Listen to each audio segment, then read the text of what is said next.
And big breaking news update on Republic. The biggest lead on the ISIS bomber who was arrested by Russia.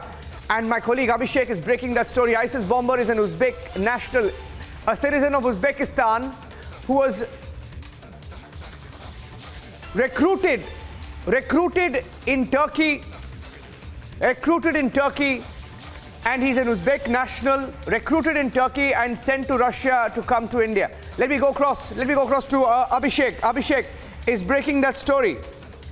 Major Gaurav is ready. I'm just going to get him connected. Major Gaurav is getting us also his perspective. Abhishek is breaking the story. Right now. Going across to Abhishek. Joining us in just about 30 seconds. Abhishek, go ahead. Abhishek, tell us. All right, so, we got the video of confession of this ISIS operative analyzed, Niranjan, by some people who understand the languages of that region. And it comes out that this is an Uzbek national. Subsequently, we also checked with some of the agencies which are part of the loop looking into this matter, and they said yes, they have been told, it has been confirmed that it's a national of Uzbekistan. Remember, the press note that had come out of the FSB, the successor to KGB, said that a citizen of one of the Central Asian republics, which is the five istans above Afghanistan, and the citizen has been nabbed with and he had the intention of traveling to India and carrying out a suicide bombing. So that's story number one, Niranjan, which is that the IS operative who wanted to become a suicide bomber and come and cause mayhem in India, possibly target some VIPs, has been identified as a national or citizen of Uzbekistan. Well, that's a big breaking news update, Abhishek. Abhishek, the second breaking news update that we have right now, it's an Uzbekistan national. I'm putting the details out first up on Republic TV. We'll put it full frame. The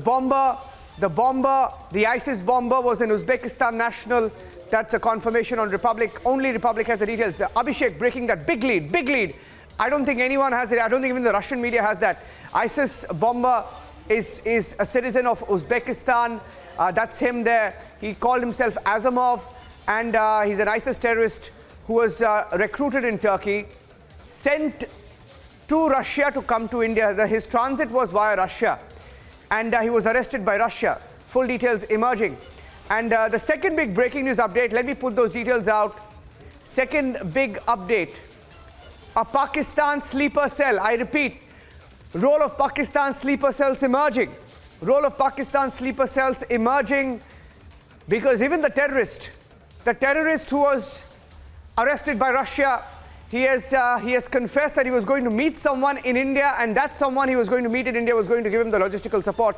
That's the second big breaking news update that's coming in on the show this evening. Abhishek, what are your sources telling you in the agencies about the role of Pakistan in the sleeper cells?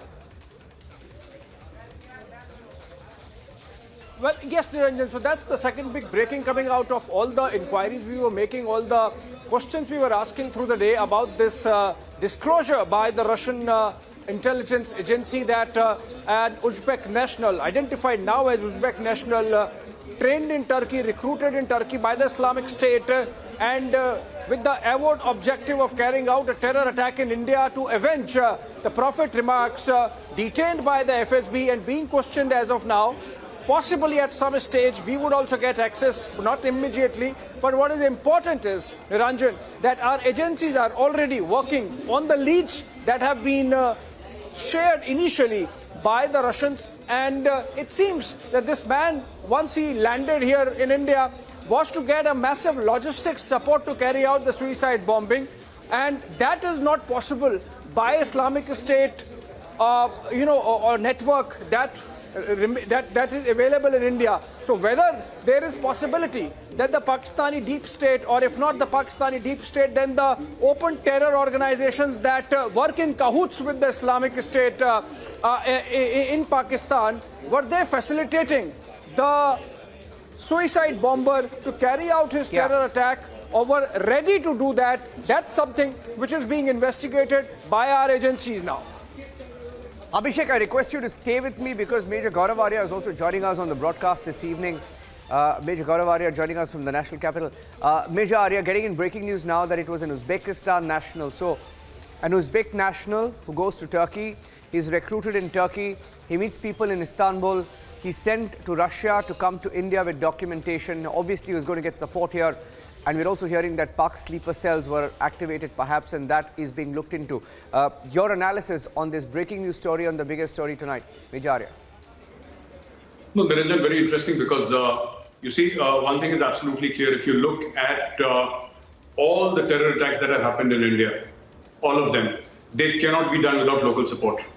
You need local logistical support, whether it is Uri, whether it is Pulwama, whether it is 1993 bomb blasts, whether it is 26/11, whether it is the parliament attacks.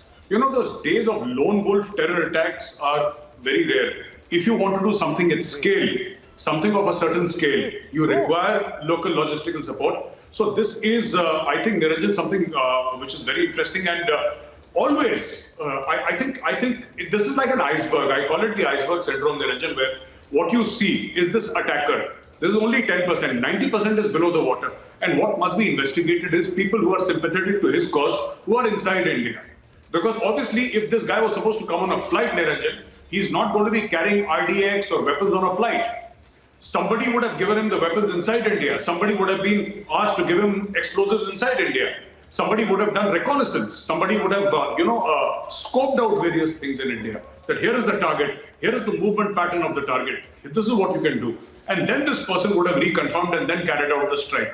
So my sensing is that I think our agencies are already figuring out who in India is a support system. Yes, Pakistan, you're absolutely right. Pakistan module will help. Pakistan is in a very, very bad shape right now. It is not able to pay the Lashkar, the Jaish, the Hizbul Mujahideen, and the morale of the terrorists is extremely low. Such an attack on a prominent Indian leader, a politician, would be a huge morale booster for the Pakistani terrorist outfit. So you cannot discount Pakistan's involvement in this, but definitely there are people inside India who are helping with the logistics. I think, Niranjan, that is what I think. Yeah. Major Arya, stay with me. When we broke the story this afternoon, we accessed a 57-second confession video of this ISIS bomber, now identified as an Uzbek national, a story that we are breaking here on Republic. A citizen of Uzbekistan who was hired via social media. He was recruited via social media. He went to Turkey. He met people in Istanbul as well. He was meant to come to India to target people from the government. Now, who these personalities are, these politicians are, we don't know. Abhishek is breaking that perhaps at some stage our agencies will get access to this ISIS bomber. At some stage, they may get access. But here's what he confessed. Here's what is on tape about his plan after he was arrested, in his own words. Я Азамов Машархон Тохир Ола 1992 году в апреле 2022 год дал байат амиру исламского государства по имени Юсуф Таджики. В 2022 году приходил специальную подготовку в Турцию. В 2022 году по указанию Юсуф Таджика я летел в Россию. Я приехал в Россию, откуда должен был выехать в Индию. В Индию меня должен встречать было и необходимые были встречать и дать все необходимые вещи для совершения теракта. По указанию исламского государства за оскорбление пророка Мухаммада. And before I go across to Fred Ware is joining us live from Moscow. He's a journalist based in Moscow. So we have New Delhi, Mumbai, Moscow on the broadcast. I want to go across. We'll bring in Fred Ware as well. Quick word in from Abhishek on the possibility of Indian agencies getting access to this terrorist. At some stage, is that going to happen, Abhishek? And the timing, sorry, I wanted to add one more part to that. The timing of it happened around the time when Ajit Doval, our NSA, was there. So what are the possibilities of this perhaps being discussed there or being raised? Well, that's coincidental. In fact, the NSA had left Russia by the time this has happened, Niranjan. So it just happenstance. But about the question that you're asking on whether we would get access, of course, 100% sure we would get access. I think we are told that in a couple of days we should be getting that. The fact that not only FSB came out with a press note, but beforehand, even before they released the press note, they had informed their respective counterparts in New Delhi. So that gives you an idea of the close coordination with which this is happening, the cooperation with which it is happening. There is an element of why the Russians would do it. I don't recall for the last time when FSB came out with a press note on something like this. So that bit, of course, leaves an element of curiosity there, but then even mystery perhaps. But that would be, unraveling over a period of time. We'll sure get access to this Uzbek national, maybe in a couple of days, Niranjan. Okay, Abhishek, stay with me. I have Fred Ware. Fred Ware is a journalist. He's live from Moscow. Fred, good evening. How are you looking at this story? Of course, a lot of details not available apart from what the FSB put out. My colleague Abhishek is just getting in whatever details he can from New Delhi. But we're also hearing that the Russians are also not giving out too much, perhaps, at this stage. What do you know about what's going on with this ISIS bomber? Well, you obviously know more than I do. The Russians are not giving out a lot. But what is pretty clear is that this stresses the advantages of having a long-term good relationship between governments on every level, no matter what is going on around. The relationship institutionally between Russia and India has always been strong. And when something happens, something comes up, this is what you see. You see fast reactions, cooperation, and I think that all other issues aside, this really is a good reason why governments should maintain those relationships. It's a pity, really, that Russia and the West that have a relationship that's deteriorated to the point of no return, and there would be absolutely no communication or cooperation should something blow up like this. So I think kudos to the agencies involved. Yeah. Will be interesting to see how Russia, of course, and like my colleague Abhishek said, it's very unlikely, isn't it, Major Arya, for Russia to actually put out, first of all, a release like this. It happens very rarely, and today, in fact, perhaps after a long time, we're looking at them put out two releases. One in the case of the murder, the assassination of the daughter of Putin's aide, Dagia Drugina, who, by the way, was a regular on Republic TV, used to come on debates. Major Arya would remember her. And, they say Ukrainian Secret Service was responsible behind that assassination. They put out a full detailed press release on the investigation into that and this. For them to go out and put out something like this in public, Major Arya, how are you reading into that? So this organization is known to be extremely secretive. And, I would not be sort of pushing things a little too far if I said that, they are the successors of the KGB. They're notoriously tight-lipped. For them to have come out and actually given out a press release shows that, how much they value the relationship with India and how much they think they believe in this entire case of this ISIS bomber, this Uzbek national. So I think, yes, it lends a lot of credibility to what they have done, the Russians have done. And this is a big welcome step.